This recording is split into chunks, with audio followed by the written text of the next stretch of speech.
タミンとかが売ってたと思うんですけど、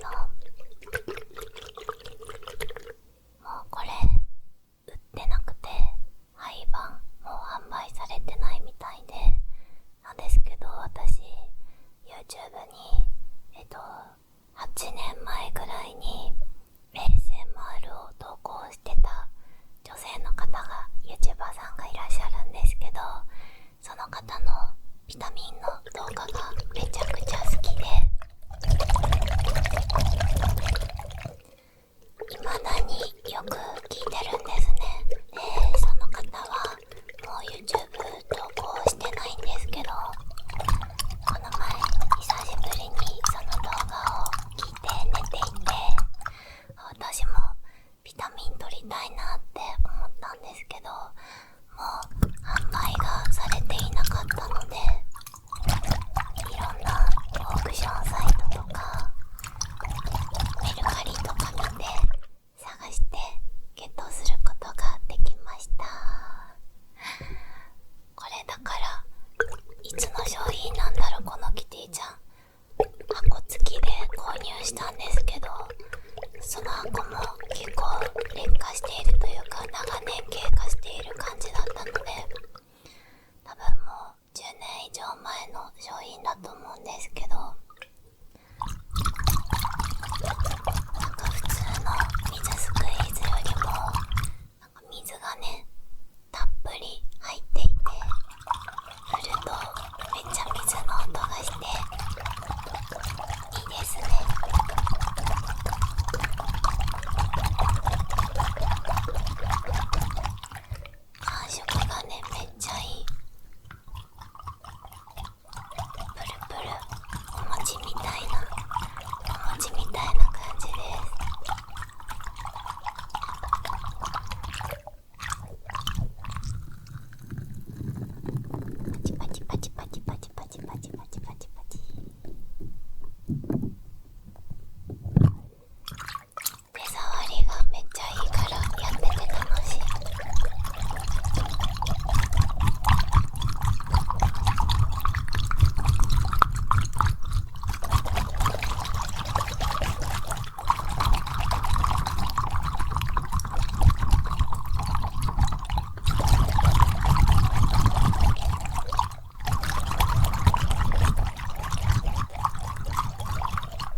能性があるし副作用も多いっていうイメージだったので、結構抵抗が今までずっとあって、一回も薬とか飲んだことなくて ASMR で解決してきたんですけど、結構最近本当に朝まで寝れないことが多くて困っていたので、すごくいい病院見つけて、なんか睡眠薬はなるべく使わずに、血液検査とかでなんかね、いろいろあるんだって。どこかの成分が足りてないとか数値で見ると不眠につながる数値とかがあるらしくて、こう科学的にだからこう悩み事があって眠れないとかだとちょっとその病院は違うんだけど、こう悩みもないしっていうか、あんまり夜考えて寝れないとかじゃないのに本当に寝れないみたいな、ただただなかなか寝つきが悪いっていう人向けの病院で、私も結構まさにそんな感じで寝つけないことが多いので行ってきました。でまだね、行き始めてあんま経ってないっていうか、1回しか行ってなくて薬も飲み始めたばっかだから、ちょっと1ヶ月2ヶ月1回私が試してみて、よかったらみんなにも結果を報告したいなって思います。多分特に社会人の方とか、学校通ってる子も絶対こうルーティンというか、毎朝同じ時間に起きなきゃいけないのに夜なかなか眠れないっていうのは結構すごくしんどいことだと思うので、かといってね、薬に頼りすぎたらあんまりね良くないとも思うから、なんかね、そこの病院結構よくって、なんか良いっぽいのでちょっとやってみますね、私が実験台として。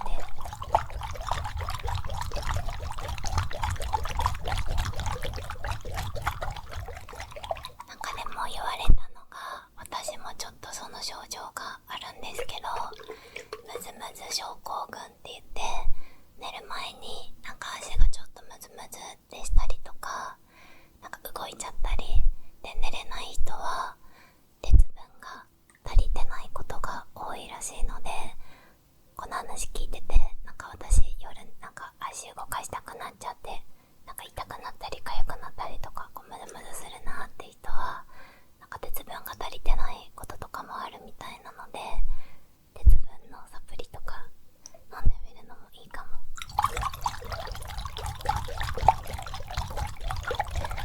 でも私もどうやらそうっぽいんですけど、眠りっていうのは結局人間も動物なので、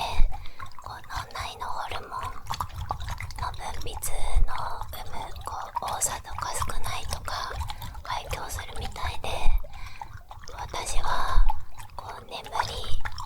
りにつくためのホルモン、副交感神経に働く系のこうリラックスしろっていう脳内成分が出づらい体質みたいで、完全に夜型人間、やっぱ朝型夜型ってあるみたいで、私は夜型人間のようです。でもだから夜型人間の人がこう朝3時ぐらい、夜中の3時に眠くなるのに、やっぱでも会社とか学校は朝8時とか9時に始まっちゃうから大変だよね。夜の10時に眠くなる人だったらさ、そこから寝て朝の5時6時とかに起きてもスッキリだと思うんだけど、夜更かしタイプの人間は難しいよね、なかなか日中眠くなっちゃうよね。あとショートスリーパーとかもやっぱ体質的にいるみたいだから、どうそれと付き合っていくか、生活と折り合いをつけて。あとやっぱベッドに入ってからあんまスマホ見ないとかはやっぱ大事みたい。もうお布団は寝る場所、もうお布団に入った瞬間にここは寝る場所だって体に覚えさせることが大事みたい。私とかもうベッドイコール遊べる場所みたいに思っちゃってて、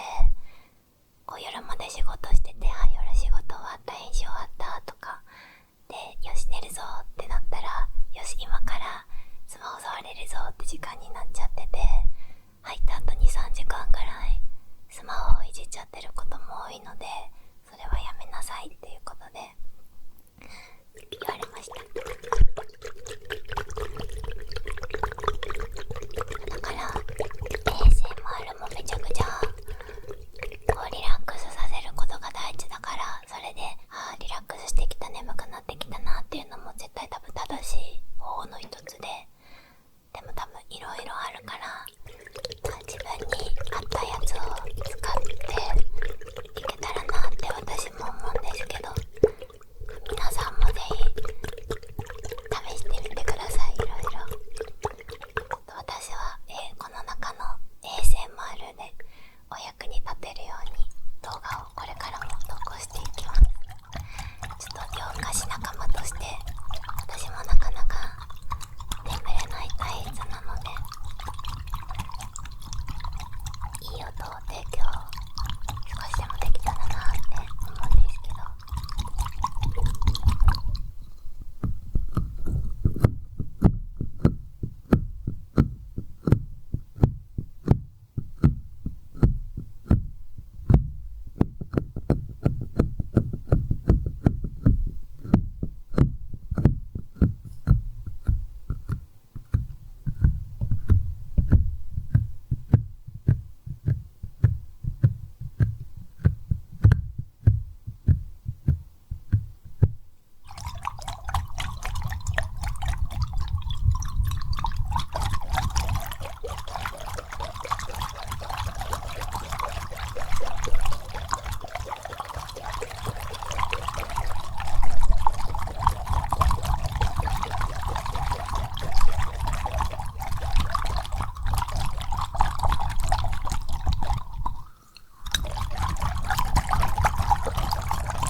キティちゃんの顔がとんでもないことになってる。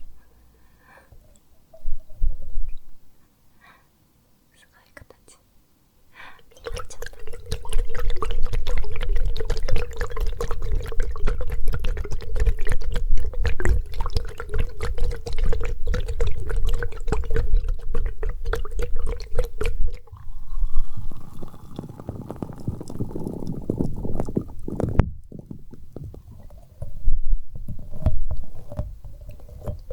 私今家を探し中で、今の家に引っ越してきて2年ちょうど更新の時期なのでお家を探してるんですけど、今のお家って高速も近いし駅も近いし電車も通ってるし、とにかく ASMR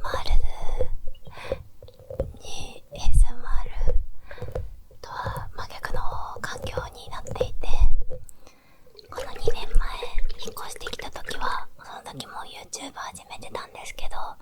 多分半年以上投稿が空いてる時期で、仕事がちょっと忙しすぎてASMRやれてない時期で、あんまり考えずにとにかく駅近みたいな感じで検索して決めちゃったので、ちょっととにかく今ダメなんですよ。このお家は綺麗でお気に入りなんですけど、なのでちょっと次はわざと駅から遠いお家にしようと思っていて、ちょっと10分とか15分ぐらい歩いて、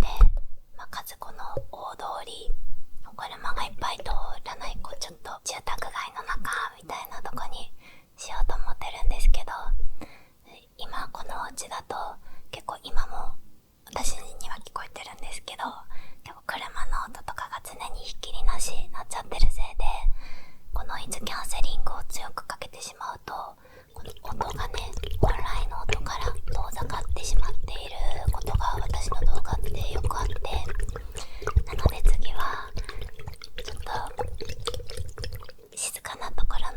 家にしようと思うので、もっといい動画を届けれたらなって思ってます。なんかこうワンルームじゃなくて、こうちっちゃな3畳とかのお部屋がある物置とかでもいいから、なんか1畳から3畳4畳ぐらいまでのちっちゃなお部屋があるお家にしたくって、そこを壁を全部防音材を貼って、次はそういうお家に住めたらなっていう風に思ってます。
1キロぐらい痩せたんですけど、